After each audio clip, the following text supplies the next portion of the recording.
दोस्तों एक बार फिर एमटीसी क्लासेज में आप सभी का स्वागत। आइए देखते हैं सीबीटी 2 ट्रेड टेस्ट का 50 अति महत्वपूर्ण क्वेश्चन इलेक्ट्रीशियन ट्रेड का है। आइए देखते हैं क्वेश्चन नंबर 1। ओम का नियम क्या है? ओम का नियम क्या है? वोल्टेज बराबर V बराबर आई आर। क्या है? V बराबर आई आर। करंट इंटू प्रतिरोध। ऑप्शन नंबर ए सही है। अब बात करते हैं क्वेश्चन नंबर 2। एक चरण मोटर को चालू करने के लिए कौन सा उपकरण उपयोग किया जाता है? यानी कि सिंगल फेज मोटर को चालू करने के लिए किस उपकरण का प्रयोग किया जाता है? कैपेसिटर। क्या यूज किया जाता है?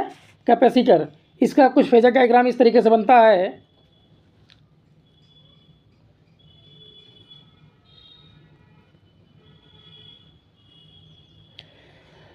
Question number 2। Single phase motor को चालू करने के लिए कौन सा उपकरण यूज किया जाता है? सिंगल फेज मोटर को चालू करने के लिए कैपेसिटर यूज किया जाता है। ऑप्शन नंबर डी सही है। अब बात करते हैं क्वेश्चन नंबर 3। तीन चरण आपूर्ति का वोल्टेज कितना वोल्टेज होता है? 110, 220, 440, 660। ऑप्शन नंबर सी सही है। जबकि हम सिंगल फेज की बात करते हैं तो सिंगल फेज में 230 वोल्ट होता है और थ्री फेज में 440 वोल्ट होता है। कितना? थ्री फेज में 440 वोल्ट। Question number 4। फ्यूज का मुख्य कार्य है वोल्टेज बढ़ाना, करंट को नियंत्रित करना, सर्किट को ओवरलोड से बचाना, पावर फैक्टर सुधारना। तो ऑप्शन नंबर सी सही है। सर्किट को ओवरलोड से बचाना। और फ्यूज किसी भी परिपथ का वह कमज़ोर बिंदु होता है कि कोई भी फॉल्ट आए तो फ्यूज पिघल जाए। तो फ्यूज को हमेशा किसी भी लाइन के सीरीज में लगाया जाता है। और इसकी जो विशेषता है निम्न प्रतिरोध उच्च गलनांक होता है। इसकी जो विशेषता है निम्न प्रतिरोध और उच्च गलनांक। जो गलनांक होता है वो क्या होता है? उच्च होता है। अब बात करते हैं क्वेश्चन नंबर 5। DOL स्टार्टर का उपयोग किसके लिए किया जाता है? DC motor, AC motor, high voltage system, low voltage system. Option number B सही है। तो AC मोटर में जो यूज किए जाते हैं एक होता है DOL स्टार्टर, एक होता है स्टार डेल्टा स्टार्टर और एक होता है ऑटो ट्रांसफार्मर स्टार्टर। अब DC मोटर की बात करें तो DC मोटर में 2 point starter, 3 point starter, 4 point starter, 4 starter होते हैं। इस तरीके से क्वेश्चन नंबर 5। अब बात करते हैं क्वेश्चन नंबर 6।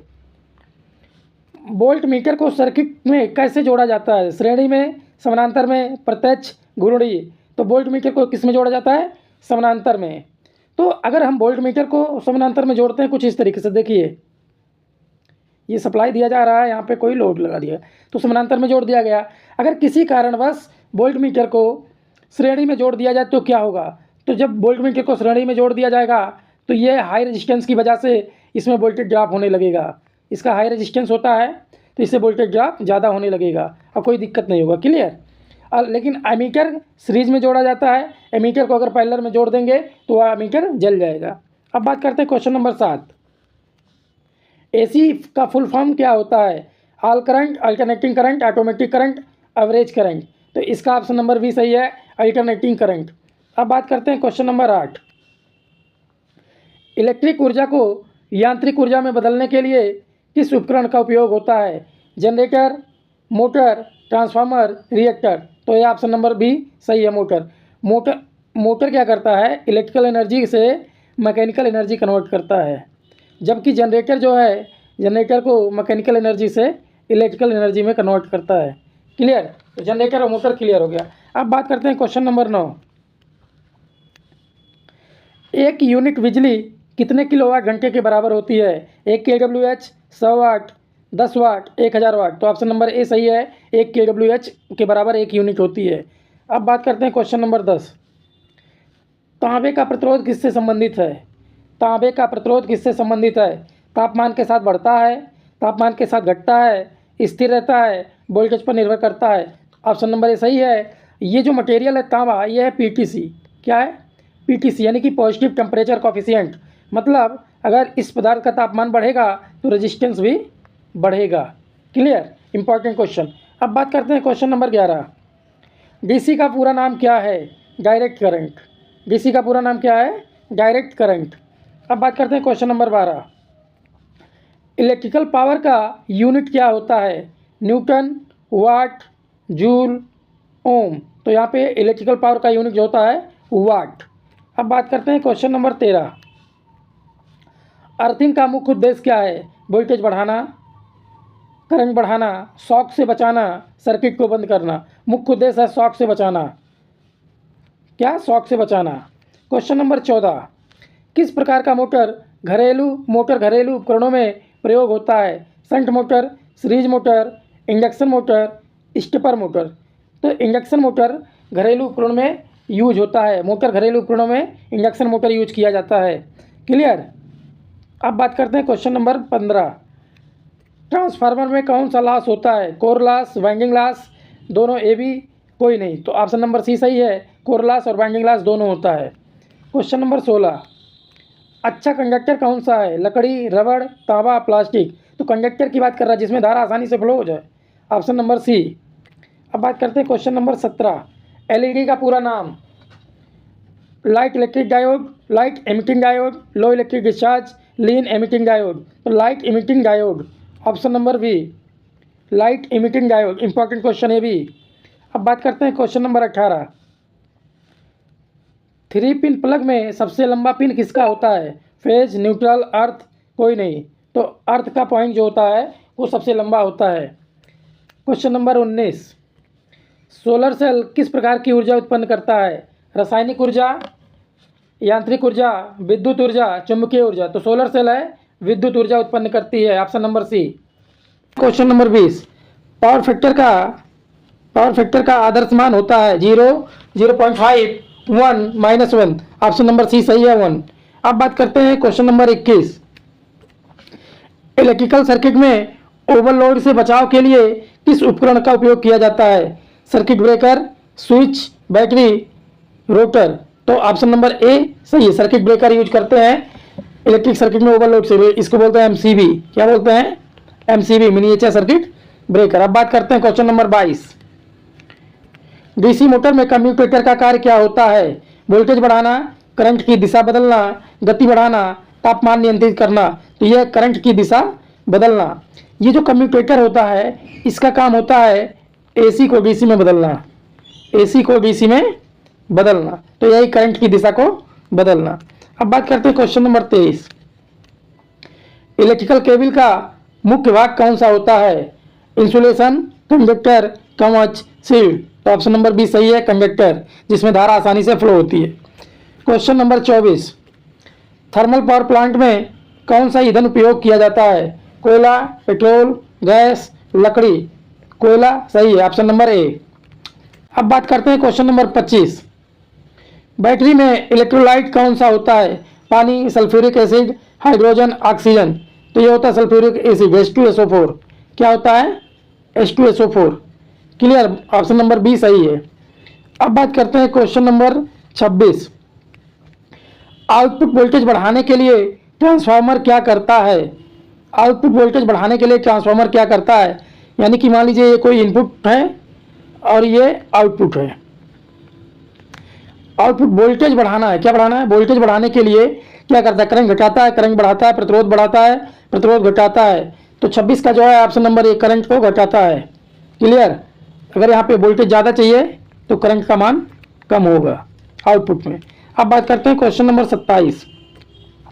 फैराडे का पहला नियम किससे संबंधित है?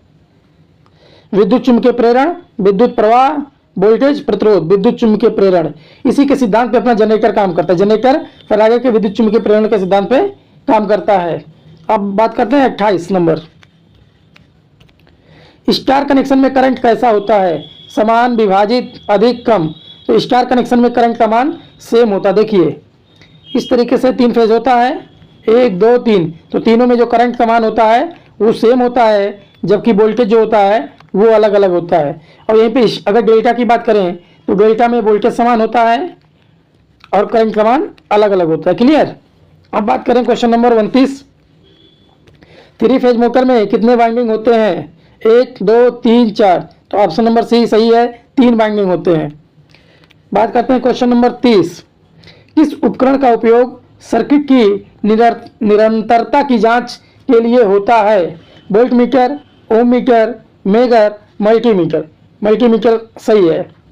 तो कोई भी अगर सर्किट है उसकी निरंतरता जांच करनी है, जो कंटिन्यूटी जांच करनी है, तो मल्टीमीटर से हम आसानी से चेक कर सकते हैं। अब बात करते हैं क्वेश्चन नंबर 31।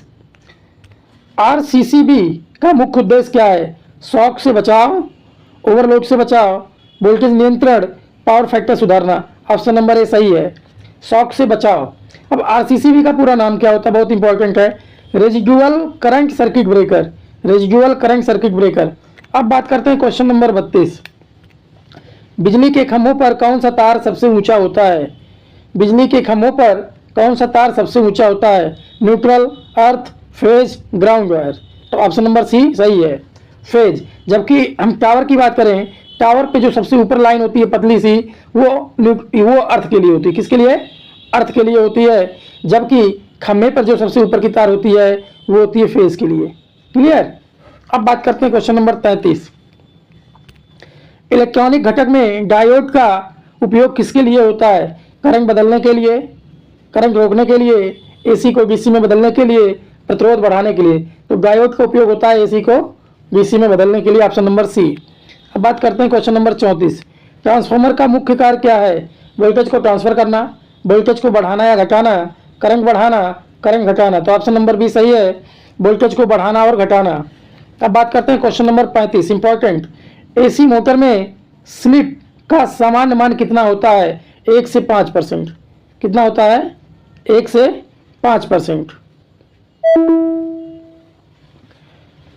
एसी मोटर में स्लिप का सामान्य कितना मान होता है? 1 से 5%। क्लियर? अब बात करते हैं क्वेश्चन नंबर 36।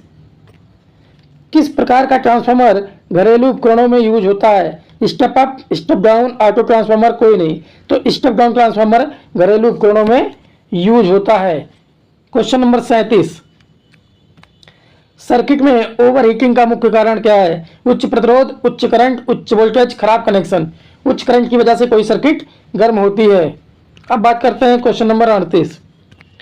इलेक्ट्रिक आयरन में कौन सा हीटिंग तत्व उपयोग होता है? Nichrome, copper, aluminium, steel. तो इलेक्ट्रिक आयरन में जो एलिमेंट बनता है वो नाइक्रोम का बनता है। किसका बनता है? नाइक्रोम का। इसका जो निकिल और क्रोमियम का मिश्रण होता है, जो रेशियो 80% और क्रोमियम 20%, ये रेशियो होता है। क्लियर? हीटिंग एलिमेंट जो बनता है वो नाइक्रोम का बनता है। अब और जो क्लियर। अब बात करते हैं क्वेश्चन नंबर 39। बैटरी चार्जिंग के समय गैस का उत्सर्जन किसके कारण होता है? Hydrogen, oxygen, nitrogen, carbon dioxide. तो यहाँ पे ऑप्शन नंबर ए सही है, हाइड्रोजन। Question number 40। किस प्रकार का स्विच मोटर में उपयोग किया जाता है? Push button switch, toggle switch, centre switch, rotary switch. तो ऑप्शन नंबर डी सही है, रोटरी स्विच यूज किया जाता है मोटर में। अब बात करते हैं क्वेश्चन नंबर 41। अच्छा इंसुलेटर कौन सा है? तांबा, एल्युमिनियम, रबड़, स्टील। तो रबड़ सबसे अच्छा इंसुलेटर माना जाता है। अब बात करते हैं क्वेश्चन नंबर 42।